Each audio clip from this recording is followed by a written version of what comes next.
Voici notre vidéo sur l'administration de la solution ressources centrales côté serveur. Nous vous rappelons que nous avons également une autre vidéo qui décrit l'utilisation de la solution côté utilisateur. On va maintenant se loguer en tant que Thomas, qui est l'un de nos fournisseurs de services, responsable de la restauration et d'autres services. Donc la première chose que l'on voit en rentrant sur l'interface, c'est la liste de nos commandes pour la journée, avec donc l'heure prévue pour la livraison, l'endroit où elle doit être livrée, le sujet, l'objet de la livraison et l'organisateur correspondant. Donc si on regarde ici, on voit bien notre commande pour 13 unités, 13 cafés, 13 cookies, commandée pour 14 heures. Donc on voit bien que la seule commande est celle pour 13 unités, celle de 12 unités a été remplacée. On peut donc venir sur cette interface en début de journée et cliquer sur Tout imprimer pour avoir un rapport de l'ensemble des commandes à traiter dans la journée par ordre chronologique. Le personnel de la réservation a aussi accès à la liste des commandes de la journée. Elle peut visualiser également la liste des salles réservées et l'objet de la réservation. La réception peut également voir les visiteurs. Ici, nous avons la liste des personnes. Nous pouvons éditer automatiquement des badges nominatifs et obtenir la liste des personnes qui sont dans l'immeuble et pour quel motif. Si nous voulons enregistrer l'arrivée d'une personne, nous pouvons le faire soit ici manuellement, ou alors utiliser la prévisualisation du badge nominatif et utiliser la fonction de scan pour enregistrer son entrée et sa sortie. Nous allons simplement sauvegarder. Au final, on obtient la liste des personnes attendues, celles qui sont arrivées, celles qui sont parties, leurs responsables respectifs et le but de leur présence.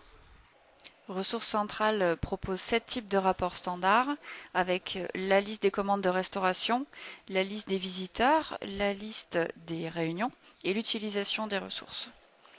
Ressources centrales s'intègre aussi à SQL Reporting, permettant de créer nos propres rapports. En tant qu'administrateur, nous avons également accès à l'onglet Designer. C'est ici que nous allons créer, modifier et sauvegarder les différentes ressources. Si nous allons dans la ressource que nous avions tout à l'heure, nous voyons d'abord le nom, l'email depuis le serveur Exchange, suivi de l'arbre des localités, ainsi que les différentes catégories relatives à la ressource. Nous avons ensuite l'image de la salle de réunion et le fuseau horaire correspondant. Nous avons également des champs de début et de fin correspondant à la période dans laquelle la salle peut être réservée. Par exemple, la salle est disponible 24 heures sur 24 ou bien là en l'occurrence pendant les heures de bureau. En dessous, nous avons les capacités, c'est-à-dire le nombre de personnes maximum que peut accueillir la ressource. On a aussi des champs pouvant déterminer des intervalles avant et après la réunion. On peut les paramétrer par tranche de 15 minutes. On a aussi la possibilité de déterminer le tarif de la location de la salle avec soit un coût initial, soit un coût par minute. En dessous, nous avons les propriétés des flux des commandes. C'est ici que l'on va s'occuper du formulaire. On va tout d'abord sélectionner le type de formulaire souhaité. Il s'agit ici du formulaire correspondant au service complémentaire que nous allons voir d'ici un instant. Ici, nous avons le délai pour la restauration et les services. C'est un point important puisque nous allons éviter d'avoir des commandes de restauration 5 minutes avant le début d'une réunion. Nous avons ensuite l'assistant de nouvelles ressources qui va pouvoir nous guider dans les différentes étapes pour créer une nouvelle ressource. Nous avons ensuite ce que l'on appelle les ressources virtuelles, ce qui permet de visualiser plusieurs ressources comme une seule. C'est utile par exemple lorsque nous avons plusieurs salles séparées par une cloison amovible ou bien des salles de téléconférence ou de vidéoconférence. Ici on peut voir les formulaires. Si on clique sur UK, on peut voir le formulaire précédent avec les services complémentaires.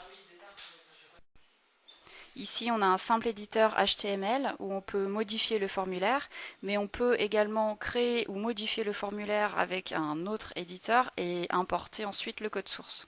On utilise le même éditeur pour nos badges. Sous le bouton Designer, nous avons Localité et Sécurité.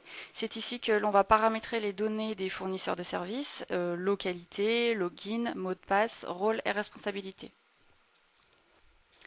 J'espère que vous avez trouvé cette présentation utile. Si vous avez des questions concernant Ressources Centrales en général, ou bien des questions sur l'utilisation de Ressources Centrales pour la réservation d'autres ressources, comme par exemple des voitures ou bien des espaces de travail, n'hésitez pas à nous contacter ou à visiter notre site www.cerberus.com.